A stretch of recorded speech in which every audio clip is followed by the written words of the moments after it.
Good morning everyone.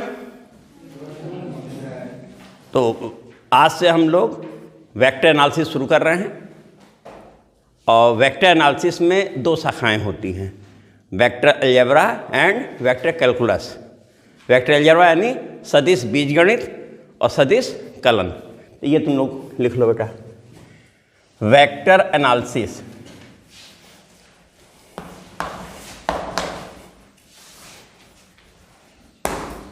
इसमें बेटा दो शाखाएं हैं,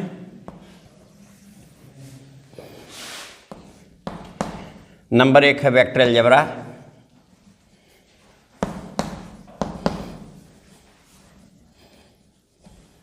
जिसे हम कहते हैं सदिश बीजगणित।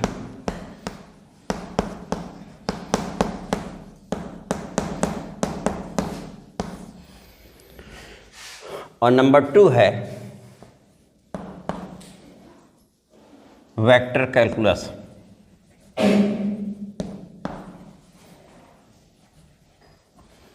सदिश कलन।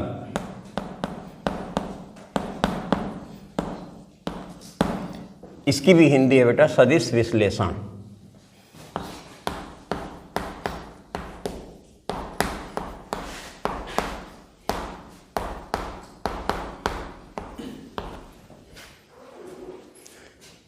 मॉडर्न मैथमेटिक्स की शाखा है, मोस्ट इम्पॉर्टेंट ब्रांच है।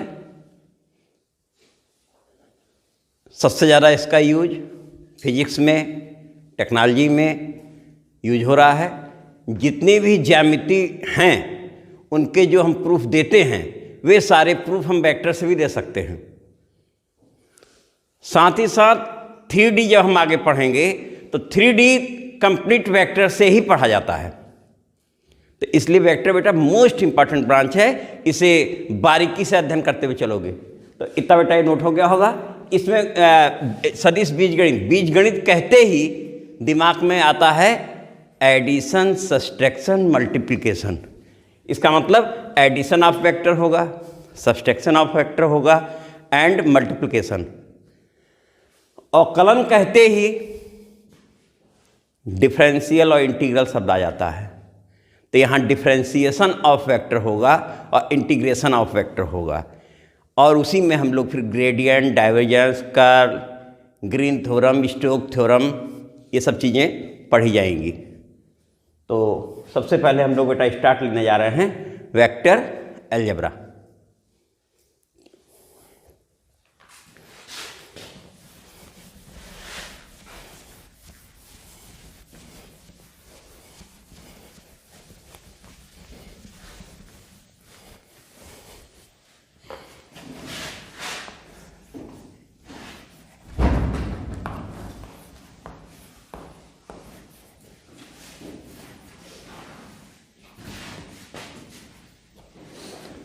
सदिश बीजगणित बेटा हिंदी में लिख सकते हो सदिश बीजगणित।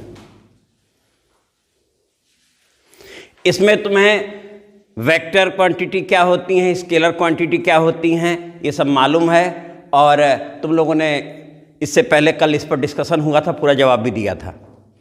फिर उसमें हमने पूछा यूनिट वेक्टर के बारे में, वो भी जवाब दिया था। बेटा यूनिट वेक्टर के बारे में बोलोगे? डायरेक्शन रिप्रेजेंट करता है। और मैग्नीट्यूड उसका कितना होता है बेटा? 1 होता है। मैग्नीट्यूड 1 होता है। और unit vector in the direction of कहें, आर पैरेलल टू कहें, आर यूनिट वेक्टर ऑफ कहें, vector A equal to vector A upon modulus vector A, ये भी तुम लोगों ने बताया था। फिर कोलिनियर वेक्टर के बारे में बताया। कोलिनियर वेक्टर में अगर दो वेक्टर एक ही डायरेक्शन में हैं तो कोलिनियर हो गए, मैग्नीट्यूड उनका अलग अलग हो। और अगर मैग्नीट्यूड सेम हो जाए, डायरेक्शन सेम है, तो वे क्या कहलाते हैं? इक्वल वेक्टर हो जाते हैं। ये सब यूज होगा बेटा। तो सबसे पहला टॉपिक वेक्टर अलजेब्रा में आता है वेक्टर एडिशन, सदिशों का योग।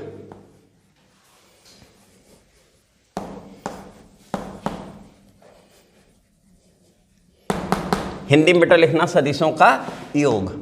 If A and B are two vector quantities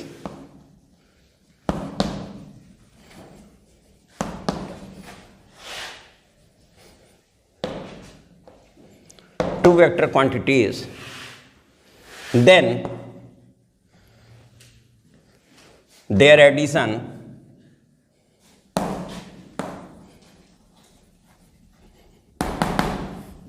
represented by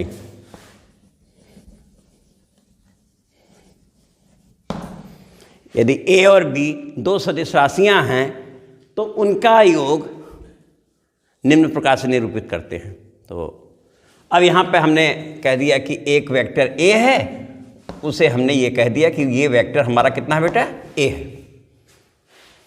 ठीक है। और दूसरा वेक्टर हमने कह दिया ये वेक्टर हमारा b है। दो वेक्टर हैं, अपने मन से लेना है हमने, एक कह दिया इस डायरेक्शन में, एक, अब इन दोनों को हमें ऐड करना है। यही तो हुआ ना, इसे ऐड करना है, ठीक हो बेटा। ड्रा, अब इसे हम ऐड करने जा रहे हैं बेटा। Draw a vector O A equal to A, यानी एक वेक्टर जो ओ से स्टार्ट हो रहा है और ए पर उसकी एंडिंग हो रही है, जिसका मैग्नीट्यूड इस ए के इक्वल है और डायरेक्शन वही है जो खींचते हैं, तो खींच दिया। ये हम लोगों ने वेक्टर ड्रा किया ओ ए, जो कि इक्वल किसका है बेटा, इक्वल ए के ही है, यानी यहां ए भी लिख सकते हैं, वो ए भी है और ओ ए उसका नाम भी है, ठीक है बेटा ना। फ्रॉम पॉइंट ए, बिंदु ए से, फ्रॉम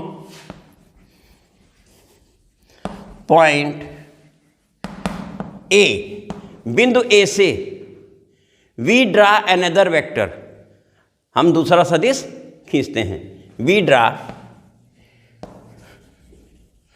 अनदर वेक्टर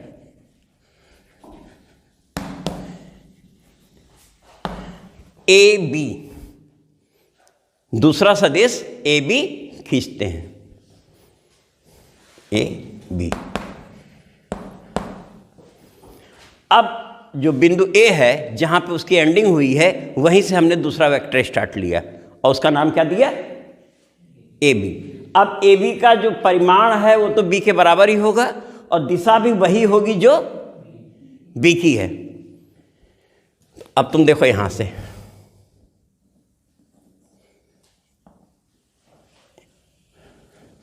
ठीक बेटा, देखो है, दोनों आमने सामने हैं, जो डायरेक्शन इसकी वही डायरेक्शन इसकी है और मैग्नीट्यूड भी हमने सेम ले लिया बेटा। यहां तक क्लियर है। और इस वेक्टर का नाम क्या है, ए बी, और ये बी वेक्टर है हमारा। अब ये ऐड हो गए। ऐड होने के बाद हमें रिजल्ट क्या मिला, जिसे रिजल्टेंट कहते हैं, और हिंदी में परिमाण शब्द तुमने सुना होगा, परिमाण। एक परिणाम होता है, एक परिमाण होता है, दो शब्द होते हैं। क्या परिमाण मिल रहा है हमें, क्या रिजल्टेंट मिल रहा है, तो रिजल्टेंट की हिंदी क्या होती है बेटा, परिमाण, और रिजल्ट की हिंदी क्या होती है, परिणाम। दो हैं, रिजल्ट की हिंदी परिणाम और रिजल्टेंट की हिंदी परिमाण।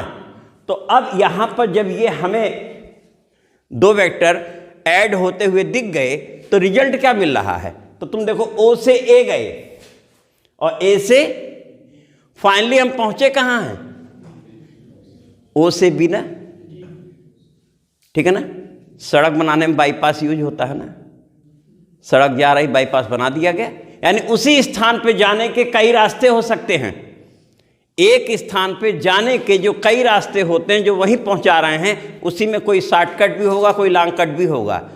तो ये हम ओ से बी पहुंचने के लिए ओ से ए गए और ए से वही रिजल्ट डायरेक्ट हमें ओ से बी मिल रहा है। तो अब यहां से बेटा हमने क्या किया,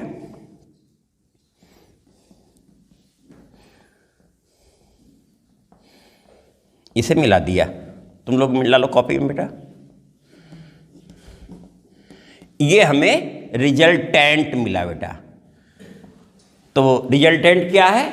ओ ए, जिसका इसका नाम ओ ए था। यहाँ देखो नाम नहीं रखा है, यहाँ हमारे दो वेक्टर गिवन हैं, नाम फिगर बनाते समय रखा है बेटा। ऐसा नहीं कि पहले से ही नाम दिया था, पहले से अगर दिया होता तो वो अलग अलग नेम होते और हम फिर से उसे इक्वल वेक्टर की प्रॉपर्टी से यहाँ पहुँचा देते बेटा। ठीक है, तो अब यहाँ तुमने देखा कि then we get O A plus A B, O से ए चले, साथ में फिर ए से बी चले, O A plus A B equal to हमारा जो रिजल्टेंट है वो कितना बेटा? ओ बी आ गया। ठीक है, ओ ए कितना है बेटा? ए है, ये ए है, ये प्लस बी है इक्वल टू ओ बी। इसे हम लोग नंबर 1 कह देते हैं।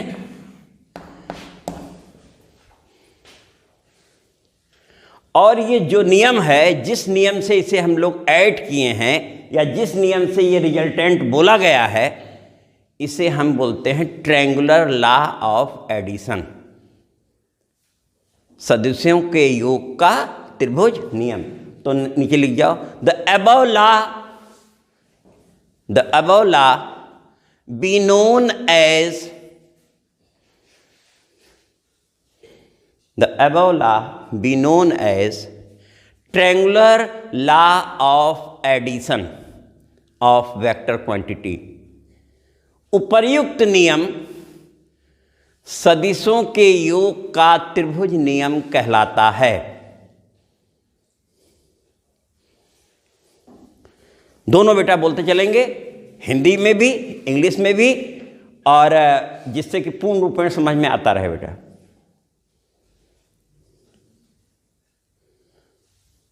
हो गया बेटा नोट? अब ये हम लोगों ने एक मेथड निकाल लिया। अब इसी में आगे हम चलेंगे कि सदिशों के योग में कम्यूटेटिव लॉ होल्ड करता है। Commutative law hold in addition of two vector quantities. ठीक है ना? अब इसी में हम बेटा आगे चल रहे हैं।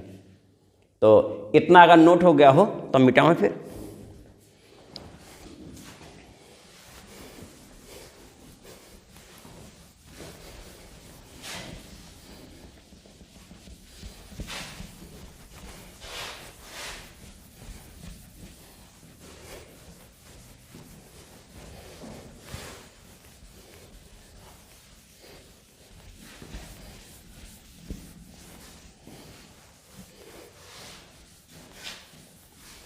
अब ये फिगर बेटा हमारे सामने है। अब इसी फिगर में एक्स्ट्रा वर्क करने जा रहा है बेटा।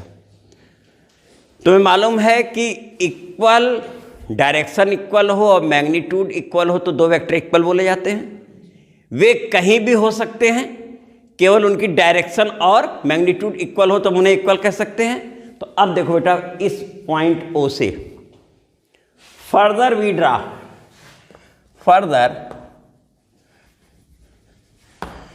we draw a vector OC from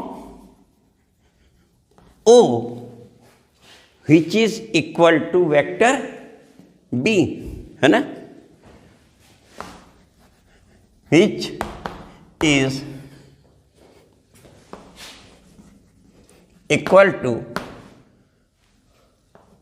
A B equal to B. क्या बेटा, उसका नाम ए बी है ना, A B equal to B.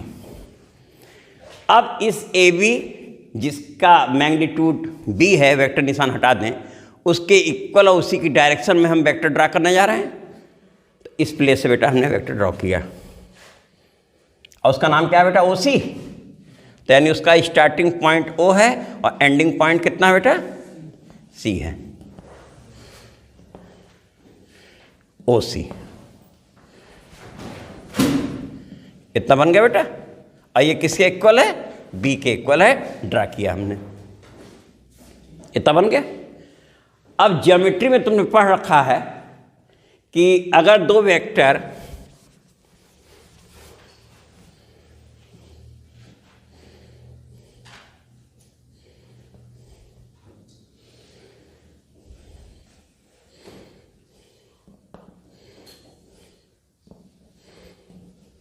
हाँ, ज्योमेट्री में तुम लोगों ने पढ़ रखा है कि अगर किसी चतुर्भुज में आमने सामने की भुजाएं समान एवं समांतर हों तो क्या कहलाता है? समांतर चतुर्भुज।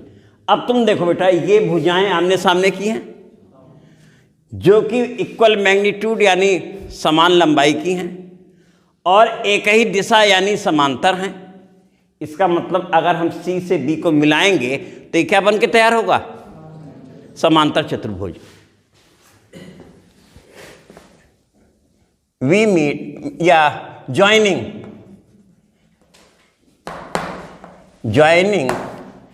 C B, C तथा B को मिलाने पर joining C B by geometry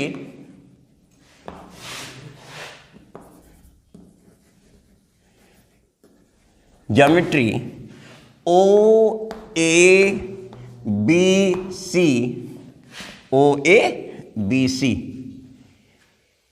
is parallelogram, है ना? Is a parallelogram.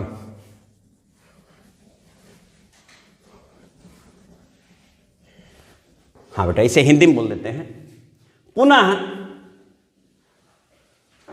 बिंदु O से एक सदिश OC खींचा जो परिमाण में AB के बराबर है और AB की ही दिशा में है, ठीक बेटा? तथा CB को मिलाया ज्यामिति से, बाय ज्योमेट्री, ज्यामिति से। और ज्यामिति अभी तुम्ही लोगों ने जवाब दिया। OABC क्या है बेटा? हमारा एक समांतर चतुर्भुज जिसे अंग्रेजी में पैरेललोग्राम कहते हैं। हो गया बेटा? नाउ अब तुम यहां से देखो बेटा, हमने ज्वाइन किया है, ये तुम्हारा B है और ये कितना है? क्योंकि इक्वल बोले हैं, और पैरेललोग्राम है तो पैरेललोग्राम होने की वजह से इक्वल हो गया बेटा ना। आमने सामने की भुजाएं समान और समांतर, ये अपने आप A हो ही गया बाय ज्योमेट्री। इतना क्लियर बेटा? अब तुम देखो, ये जो O से B रिजल्टेंट हमें मिला था, क्या ये O से C और C से B जाने पर भी मिल रहा है कि नहीं? यानी हमें इसी B पे जाने का एक रूट और मिल गया, ठीक बेटा? तो यहां से हमने लिया now OC plus CB equal to OB। क्यों बेटा? यही ना, देखो OC और प्लस OB, ये रिजल्ट मिल रहा है। अब OC है कितना बेटा? B है ना? OC देखो कितना है? B है। और प्लस CB कितना है? A है। इक्वल टू रिजल्ट क्या आ रहा है? OB आ रहा है। नंबर क्या कह दिया बेटा इसे? फिगर वही पुरानी बनी हुई है, उसी फिगर में हमने एक्स्ट्रा वर्क किया बेटा। अब ये नंबर 1 है, ये नंबर फ्रॉम 1 and 2, 1 तथा 2 से, from 1 and 2 we get A plus B equal to B plus A। देखो A plus B OB था, यहाँ देखो, और यहाँ B plus A कितना आया? दोनों OB हैं, इसका मतलब A plus B equal to.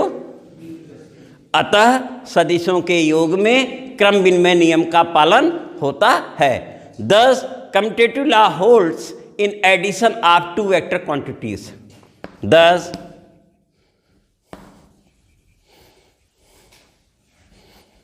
commutative law holds in addition of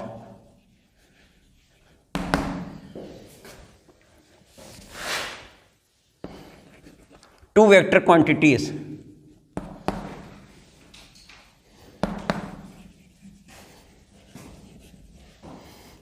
दो सदिशों के योग में क्रम विनिमय नियम का पालन होता है।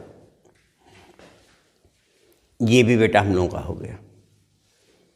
ठीक है, तो एक ये इंपॉर्टेंट पॉइंट तुम पा गए, और हमेशा अब इसका तुम यूज करोगे कि एडिशन करते समय तुम वेक्टर को किसी भी स्थान पर लिख सकते हो, स्थान बदलने से कोई इफेक्ट नहीं पड़ेगा, या उसका क्रम बदलने से कोई इफेक्ट नहीं पड़ेगा। अब ये यूज होगा बेटा। ठीक है, अब इसी में एक लॉ और लेने जा रहे हैं बेटा। तो इतना नोट हो गया हो तो हम आगे बढ़े।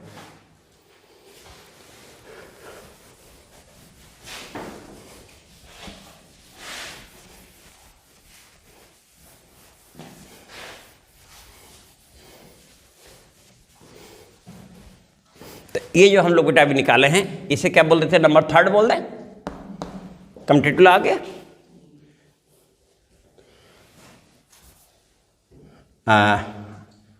अब हम लोग आगे फिर लेने जाते हैं, है ना। We take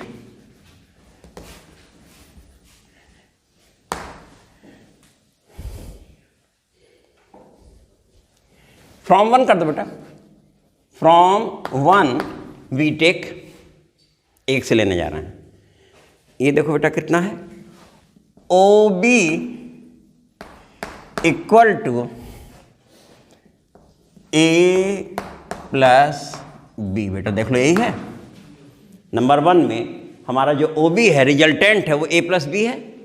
O B equal to, यहां से था ओ ए और प्लस ए बी था बेटा ना।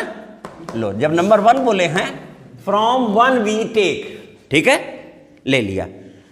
अब इसी में हम लोग आगे बढ़े, R O B equal to O A और प्लस ओ सी बेटा। Since O C equal to कितना था बेटा? O C equal to A B. ठीक है बेटा, O C equal to A B. ये हम लोगों ने ड्रॉ किया था बेटा, ड्रॉ किया था बाकायदे।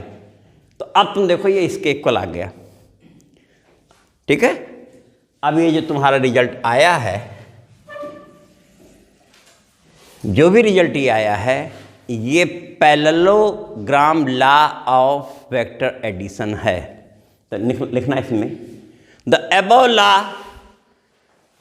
above law be known as parallelogram law of addition of two vector quantities। उपर्युक्त नियम सदिशों के योग का समांतर चतुर्भुज नियम कहलाता है। ठीक बेटा, समांतर चतुर्भुज नियम के बारे में कहा गया है कि अगर किसी समांतर चतुर्भुज के एक शीर्ष से निकलने वाली दो भुजाओं को जोड़ा जाए, यहां एडिशन की बात हो रही है, तो उसका जो रिजल्टेंट है वो उसी शीर्ष से जाने वाले विकर्ण के बराबर होता है। फिर से सुनना बेटा, हिंदी में बोल रहे हैं। यदि किसी समांतर चतुर्भुज के एक शीर्ष से जाने वाली दो भुजाओं को हम जोड़ें, तो उसका परिमाण जो मिल रहा है उसी शीर्ष से जाने वाले समांतर चतुर्भुज के विकर्ण के बराबर होता है। If we join any two adjacent sides of a parallelogram, then resultant of that is diagonal passing through that point। होगा बेटा ना। ये तुम्हारा फोर्स के लिए भी यूज होता है, वेलोसिटी में भी हो सकता है। पैरेललोग्राम लॉ ऑफ वेलोसिटी भी है, पैरेललोग्राम लॉ ऑफ फोर्स भी है, फिजिक्स में तुम लोग सुने हुए हो। तो केवल पैरेललोग्राम लॉ का मतलब जान लो। अगर फोर्स कह रहा है तो कह देंगे एक बिंदु से जाने वाले दो बलों का परिणामी उसी बिंदु से जाने वाले उसकी दिशा में होता है ना। वेलोसिटी में आ जाओ तो जो रिजल्टेंट वेलोसिटी आएगी वो क्या आएगी? अब ये वेलोसिटी में कैसे यूज होता है देखो, तुम ये जो नाव वाले जितने भी क्वेश्चन होते हैं, ये तुम्हारी नदी बह रही है, ये तुम्हारी क्या है, नदी बह रही है बेटा देखो, ठीक। यहाँ भी आता है क्वेश्चन, यहाँ आएंगे, ये तो नदी हो गई जो बह रही है इस दिशा में, और तुम्हें पहुँचना यहाँ है, रिजल्ट ये लेना है, इस स्थान पे जाना है, और तुम्हें इस स्थान से अब नाव चलानी है। तो नाव किस दिशा में चलाई जाए कि रिजल्ट ये मिल जाए, इसका मतलब नाव जो है वो ये चलाई जाएगी किसकी दिशा में, बी की दिशा में। नदी ये बह रही है, नाव जाना यहाँ है, और तुम चल कहाँ रहे हो, इस दिशा में, और ये नदी और दोनों का रिजल्ट मिलते मिलते मिलते मिलते फाइनली तुम कहाँ पहुँच जाओगे। अब क्लियर है, ये वेलोसिटी वाले क्वेश्चन फिजिक्स में तुमने लगाए हैं, होगा बेटा क्लियर। यानी इसका एप्लीकेशन तुमने देख लिया कैसे होने वाला है ना। ये बेटा हमारा एडिशन हुआ।